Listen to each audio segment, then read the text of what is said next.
Orang yang gampang sekali menghakimi, orang yang gampang menyalahkan, orang yang gampang marah, sebetulnya karena dia belum menemukan keindahan di dalam dirinya sendiri. Belum selesai, masih banyak konflik dengan dirinya sendiri. Jadi kalau orang itu banyak konflik di luar, sebetulnya itu adalah isyarat kalau dia tuh masih berkonflik dengan dirinya sendiri. Paham sampai sini? Oke. Dari mana kalau begitu perubahan dimulai? Ya dari diri sendiri. Dari diri sendiri. Bagian mana yang harus kita ubah? Nih, bagian sini dulu. Bagian sini. Gimana caranya? Itu akan saya berikan hari ini. Ketika kita berusaha merubah yang di luar tanpa dimulai dari diri sendiri, pasti gagal. Pasti gagal. Jadi oleh karena itu, kenapa selama ini kita gagal merubah orang lain? Karena kita ingin mengubah orang lain seperti yang kita mau, tetapi kita tidak mengubah diri kita sendiri seperti yang orang lain mau.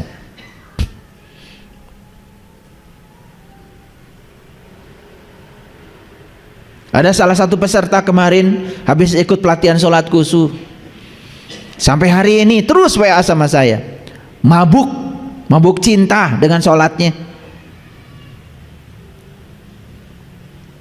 Bahkan azan belum ada aja sudah rindu ingin sholat.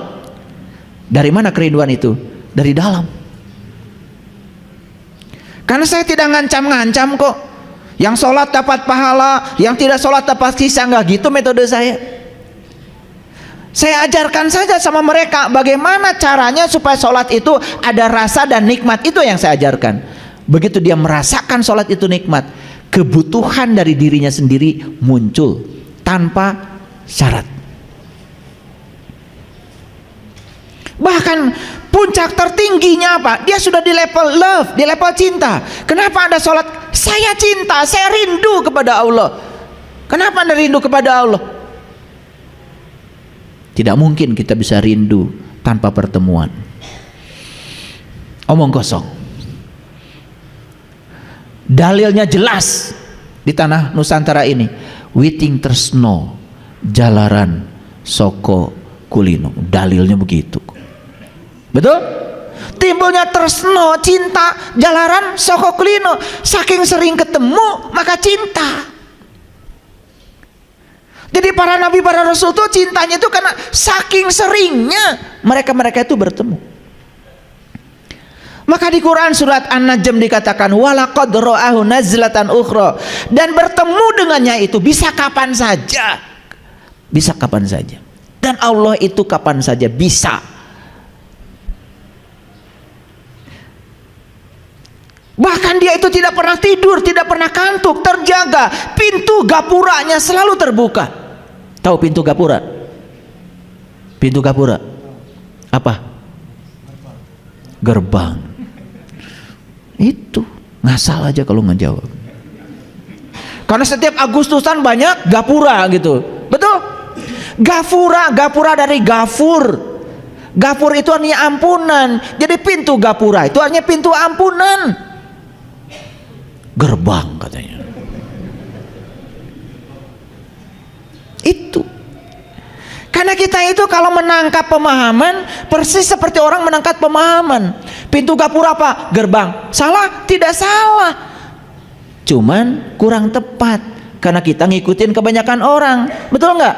Coba penasaran sendiri. Dari kata apa sih gapura? Gapura, gapura, gafur. Oh, gafur kan salah satu nama Allah dalam Asmaul Husna. Cari dalam kamus. Oh, gafur itu artinya adalah ampunan. Pintu gapura, pintu ampunan. Makanya pintu gapuranya Allah selalu terbuka kapanpun.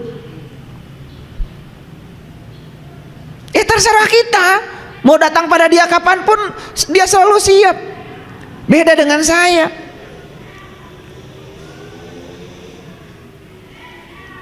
Nanti jam 1 bisa ketemu nggak Pak Saiful? Nggak bisa. Saya mau ke Bogor. Di Bogor jam 3 nggak bisa. Saya nanti mau makan sama anak saya. Jam 8 nggak bisa. Itu jadwal istri saya. manusia kayak saya ini kan banyak alasannya, betul nggak? Tapi Allah tidak pernah. Ya Allah, saya mau ketemu nanti sore. Kata Allah, nggak bisa, sibuk. Betul nggak? Nah, sebegitu luas ya, sebegitu luas waktu dan ruang yang disediakan beliau. Kita sendiri kok nggak mau datang, itu aja. Paham ya? Oke, baik. Sekarang saya mulai pakai Quran. Dalam Quran surat Al-A'raf ayat ke-58. Ini surat yang ke-7 ya. Wal baladut thayyib. Balad itu bahasa Arab, artinya kota. Tapi sering disebut juga balad itu adalah tempat.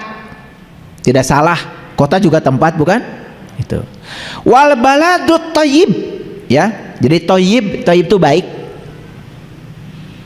Jadi lucu, namanya Bang Thayyib tapi nggak pulang-pulang. Itu lucu kan? Itu berlawanan dengan namanya. Padahal thayyib itu artinya baik. Ya, kalimatun thayyibah itu kalimat-kalimat yang baik. Wal baladut thayyib yahruju nabatuhu. Dan tanah yang baik, tanamannya akan tumbuh subur biizni rabbihi, dengan seizin Allah. Nah, kalau kita berbicara tanah, biasanya langsung yang terpikir oleh kita adalah tanah yang ada di luar diri kita, betul? Salah?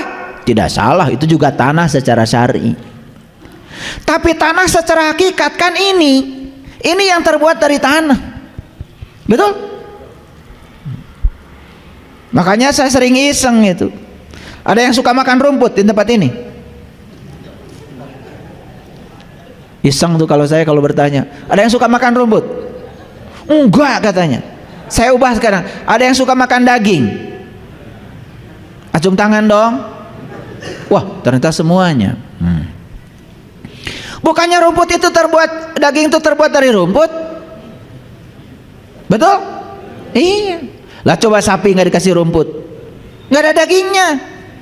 Cuman kita nggak sadar kalau daging itu berasal dari rumput, diolah oleh alam jadi daging. Nah, kita ini sebenarnya makan rumput dalam bentuk daging.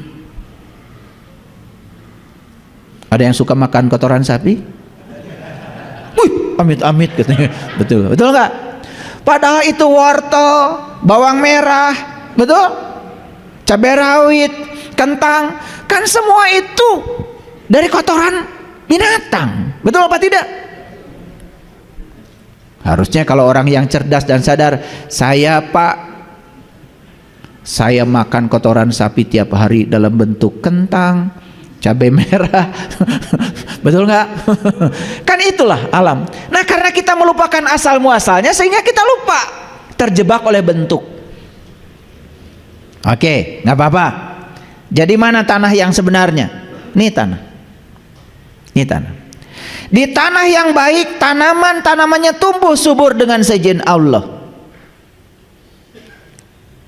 Di tanah yang baik, apapun biji di sini akan tumbuh dengan baik. Biji kesabaran, biji kebijaksanaan, biji kehalusan, biji kelembutan, biji welas asih, semua kita tuh punya di sini. Cuman kenapa biji-biji itu tidak tumbuh subur? Karena apa? Karena tanah ini gersang. Makanya ayat yang selanjutnya, walladzi khabusa la yahruju illa nakida. Dan di tanah yang gersang, tanamannya tumbuh merana. Maaf ya, pernah nggak lihat orang baik, murah hati, penuh cinta kasih, melihat kesuburan nggak pada diri dia? Ya, kalau ada masalah tidak dibesar-besarkan, kalau bicara selalu meringankan. Maaf ya, saya belum bisa bayar utang, nggak usah dipikirkan, nggak usah. Tenang, duit saya masih banyak. Tapi ada juga yang, maaf ya, saya belum bisa. Kenapa? Kamu itu kalau janji, wah. Ada orang gitu. Terasa nggak gersangnya ketemu dia? Aduh. Maaf ya. Ini wajah-wajah. Maaf. Habis kelihatan. Kesinggungan, baperan, gampang nyolot. Kenapa sih? Kenapa? Kan daripada marah lebih bagus memaafkan. Daripada menyalahkan kan lebih bagus memahami. Betul nggak? Buat apa menyalahkan? Pahami. Anak pulang terlambat, gak usah disalahkan dulu, pahami, dengarkan dulu dia bicara. Jangan nyolot mentang-mentang ibu, mentang-mentang ayah sudah nyiapkan rotan. Dengarkan dia hanya ingin didengar oleh kita. Siapa tahu dia ketemu dulu dengan temannya, siapa tahu dia harus ada kepentingan pribadinya. Kenapa sih? Tapi otak kita itu sudah menyatakan salah dan harus dihukum. Makanya salah benar itu adanya di sini. Makanya pikiran yang tidak berkualitas selalu menciptakan kehidupan yang penuh dengan kesengsaraan. Maaf ya, kita belajar agama bertahun-tahun, menghafalkan ini, menghafalkan itu, melakukan ini, melakukan itu, tetapi ini tidak berkualitas. Kesadaran tidak meningkat, masih benci pada orang, masih tidak suka pada orang. Padahal hukum alamnya jelas, apapun yang tidak kamu sukai dari orang, sifat itu sebenarnya adalah sifatmu.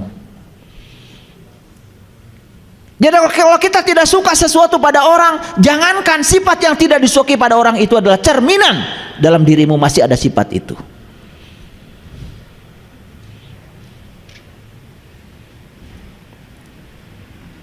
Dan tanah yang baik, tanamannya tumbuh subur dengan seizin Allah. Dan tanah yang gersang, tanamannya tumbuh merana.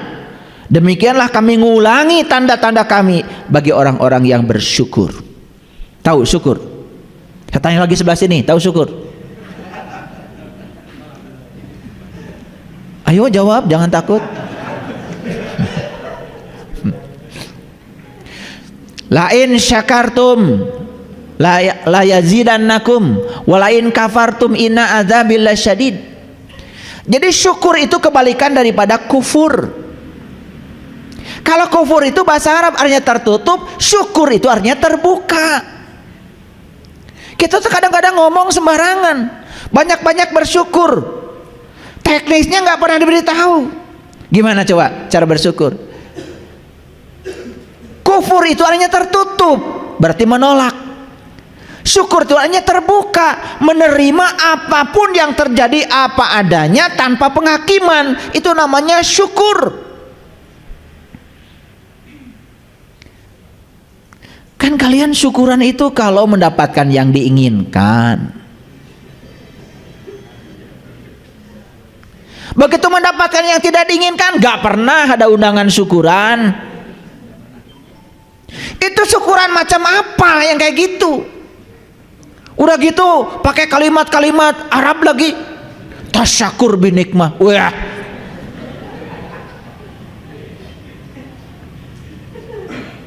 yang dapat nikmat itu cuma 4. 1 para nabi, 2 para siddiqin, 3 para syuhada, 4 para sholihin. Kata Quran surat An-Nisa ayat 69.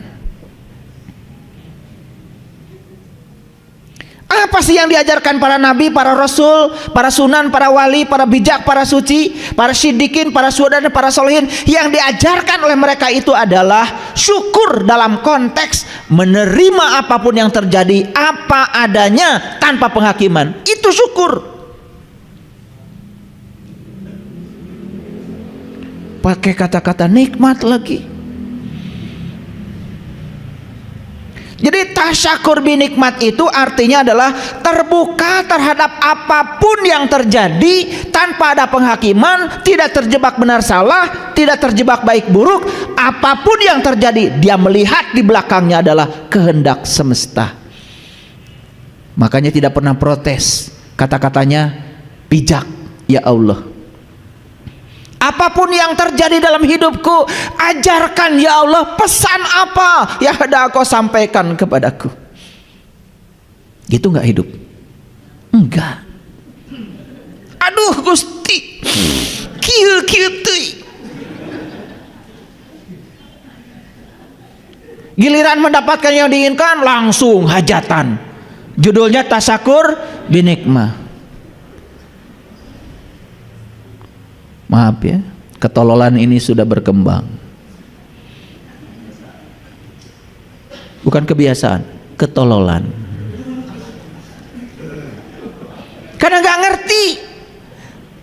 Kufur itu hanya menolak, syukur itu artinya menerima dengan keterbukaan. Karena syukur artinya adalah terbuka, terbuka terhadap semua yang terjadi. Karena semua kebenaran, semua realitas adalah kebenaran.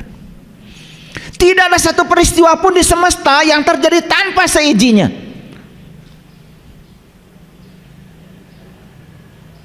Kadang-kadang saya suka nanya yang sederhana. Itu orang jelek ini perilakunya ini saya nunjuknya, maaf ke sana ya. Maaf ya, maaf. Nggak tahu telunjuk saya ke sini. Orang yang jelek ini kan kita sering sebut dia itu karena tergoda oleh setan. Betul nggak? Dan orang baik ini masih ke sini juga. Supaya nggak sana nggak GR. Orang yang baik ini katanya dia itu karena mengikuti Allah. Betul nggak? Dan selama ini setan dan Allah itu seakan-akan dua entitas yang berbeda, yang dibenturkan oleh kita sendiri. Begitu kan? Pertanyaannya, apakah Allah menciptakan makhluk yang bernama setan untuk menyaingi dirinya sendiri? Begitu? Kalau begitu saya tanya, banyakan mana orang baik dengan orang yang jahat? Banyakan mana? Kenapa sih kalian ragu-ragu? Kan kalian anggota komunitasnya. Ragu-ragu. Banyakan mana? Jadi kalau yang jahat lebih banyak daripada yang baik, artinya kekuasaan setan lebih keren daripada kekuasaan Allah. Di mana menyatakan Allah Maha Kuasa? Mikir dong. Karena selama ini nggak pernah mikir. Ya, begitu ada orang ngomong begitu setuju terus, ya. Itu karena tidak kritis, tidak kreatif, tidak komunikatif, tidak kolaboratif, tidak mau belajar. Akhirnya kita ini masih selingkuh, menganggap ini dari Allah, ini bukan. Jadi seakan-akan di semesta ini ada ruang yang dikuasai oleh yang selainnya dia, dan dia lebih berkuasa daripada Allah. Bukankah itu namanya syirik? Kalau ngomong soal tauhid itu kayak yang paling murni aja. Betul nggak? Tetapi sikap hidupnya masih seperti itu, masih mendua. Betul nggak? Yang Anda sebut baik itu dari Allah, yang Anda sebut buruk dari setan. Berarti Anda sedang membuat satu ruang di semesta ini yang dikuasai oleh yang selainnya Allah. Bukankah itu selingkuh? Makanya dirangkum dengan kalimat la ilaha illallah, la ilaha illallah. Yang mana ya bukan aku? Yang mana ya bukan Allah? Baik dan buruk itu dari pikiranmu, kata Allah. Semua yang terjadi, terjadilah karena aku ingin memberikan pesan kepada kalian di balik semua peristiwa ini. Tugas kita itu bukan menilai benar salah, bukan menilai baik buruk, tapi tangkap pesan apa yang hendak Allah sampaikan kepada kita.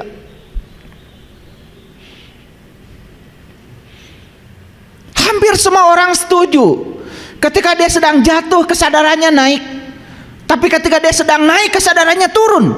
Bukankah kejatuhan itu yang membuat dia semakin sadar? Betul?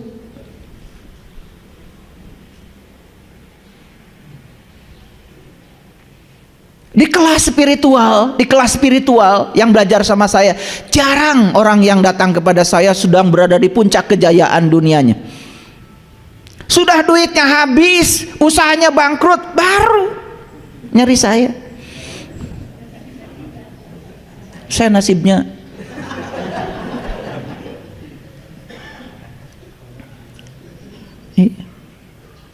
makanya ketika saya cerita, saya sedang ngebangun nih sebuah kawasan buat kita nanti supaya kita belajar di sana lebih enak. Duh ayah, coba dulu ya, ketika saya masih banyak uang saya bisa bantu ayah. Belum tentu, saya bilang. Itu kan halusinasi pikiranmu saja, betul nggak? Kenyataannya sekarang semuanya sudah tidak ada. Dan yang tidak ada itu yang telah mengantarkan kamu menjadi sadar dan ketemu saya. Betul nggak? Dan kalau kamu masih ada, nggak ketemu saya, enak aja. Paham maksud saya? Harus hilang dulu miliaran, udah nete semplek nincak semplak teh gening ya, kata orang Sunda. Betul nggak? Itu salah, ini salah. Ya udah, baru. Kan gitu. Tapi nggak apa-apa. Itu semua tidak buruk, tapi itu semua yang telah mengantarkan kita kepada sebuah kesadaran baru. Betul apa tidak? Oke. Baik ya. Jadi di tanah yang baik tumbuhlah tanaman yang subur. Di tanah yang gersang semuanya merana. Saya tuh suka sedih gitu kalau lihat kalian itu merana. Duit banyak merana, apalagi gak punya duit. Betul gak? Iya. Sehat merana, apalagi kalau sakit. Punya mobil merana, apalagi kalau tidak.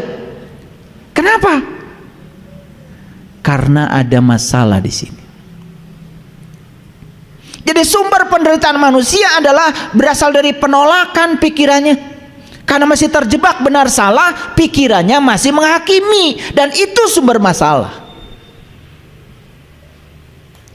Ternyata masalah itu tidak ada ketika pikiran sudah selesai dari penghakiman. Gak ada. Ada yang bilang, saya punya masalah. Masalahnya apa, Bu? Suami saya. Emang kenapa? Marah-marah. Emang jelek marah-marah? Kan jelek, marah-marah jelek itu kata ibu, kata pikiran ibu. Bukankah itu doa ibu? Jadikanlah saya istri yang soleh. Langsung suaminya marah. Kan ciri istri yang soleh itu sabar, betul nggak? Makanya saat suaminya tidak sabar, dijadikan ketidaksabarannya sebagai jalan untuk membuat dia tambah kuat. Keren nggak? Keren. Kan semuanya di sini, nggak ada masalah. Masalahmu di sini. Paham? Oke. Pelan-pelan ngajinya. Nah, kita lihat Quran surat An-Naba. Surat An-Naba. Tahu An-Naba artinya apa? Kalian tuh sering baca Quran tapi tiap ditanya nggak jelas.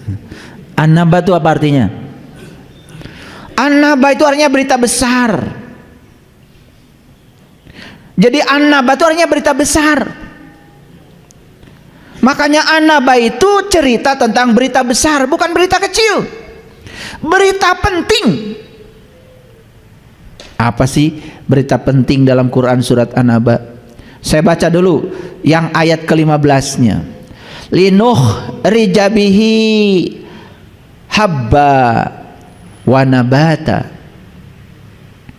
Supaya kami tumbuhkan dengan air itu biji-bijian dan tumbuh-tumbuhan. Lihat saya semuanya. Air itu ada dua.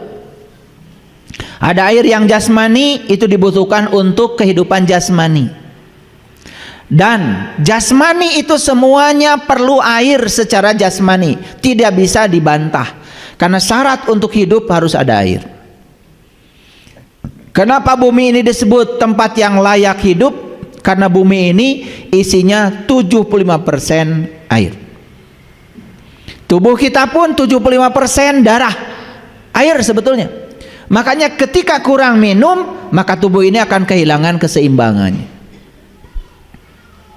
Makanya hati-hati ya, kalau mau makan minum air. Jangan setelah makan baru minum. Jadi minum yang benar itu sebelum makan. Ketika makanan masuk ke dalam tubuh, dilarutkan oleh air, memudahkan proses kerja lambung kita, sehingga makanan kita gampang diserap oleh tubuh. Ini makan dulu, baru kalau keselak minum air, airnya tinggal di atas. Akibatnya apa? Makanan tidak sempat dilarutkan. Makanya penyakit orang yang semacam ini pasti dapat dipastikan. Apa? Ketika buang air harus ngeden. Akibatnya apa? Ambeien. Jadi ambeien itu bukan penyakit ciptaan Allah. Allah tidak pernah menciptakan model kayak gitu. Itu dari pola hidupmu yang kurang bagus. Urutan minum saja salah. Jadi jangan bicara dulu ma'rifatullah lah. Minum aja perbaiki. Ini bicaranya ma'rifatullah, minum aja salah. Itu namanya ma'rifatullah.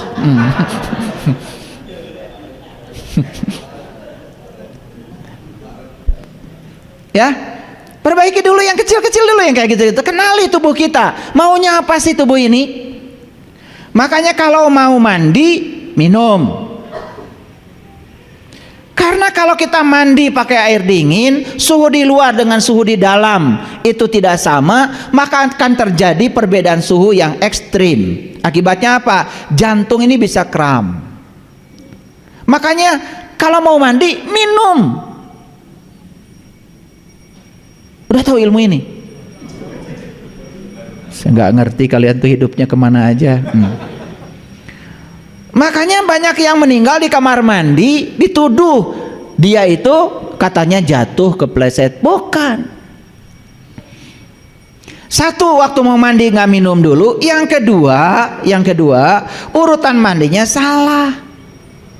Mandi air dingin ya dari kepala dulu, ya salah. Ketika kepala dingin, darah akan naik ke atas. Karena darah itu pinter, begitu di bagian atas dingin, maka dia akan terus berduyun-duyun menghangatkan yang dingin dengan cara darah naik lebih banyak daripada yang biasanya. Sedangkan orang sudah tua, pembuluh darah di otak itu sudah mengecil akibat pola makan yang tidak bagus. Terlalu banyak makan garam, gula, goreng, gurih. 4G rumusnya. Pembuluh darah menyempit, sementara darah yang naik ke atas berduyun-duyun, pecah pembuluh darah. Ketika pembuluh darah di otak pecah, hilang kesadaran, jatuh itu adalah episode kedua setelah pecah. Itu yang menyebabkan orang meninggal di kamar mandi. Makanya kalau mau mandi itu doa dulu, sapa dulu airnya. Terima kasih air, kamu keren. Terima kasih hari ini kamu masih datang mengunjungi aku. Suka begitu? Boro-boro. Setelah itu kemudian disapa, air itu disapa. Ya, Bismillahirrahmanirrahim. Niat ingsun adus banyu suci. Suci dening banyu, suci dening Allah, suci badan rohani jasmani, jasmani roh idopi. Allahu Akbar. Niat ingsun adus banyu suci, suci dening Allah, suci badanku kabeh, mulia tan kenaning lara, mulia tan kenaning tua, kun fayakun birahmatika ya arhamar rahimin. Niat ingsun adus banyu esuk mas gendega mas lulut, niat ingsun adus banyu sekar staman, siniramirah den lurupi inten, sarining retna kumala dadaku biar cahyaku Muhammadiyat ya ingsun sejatining manusia. Ana sukma mangan cahya, ana cahya mangan sukma, sarining bumi sarining buana, ya Allah kang meleksa jege. Leluhur kita di Nusantara itu ngajarin mandi aja selengkap itu.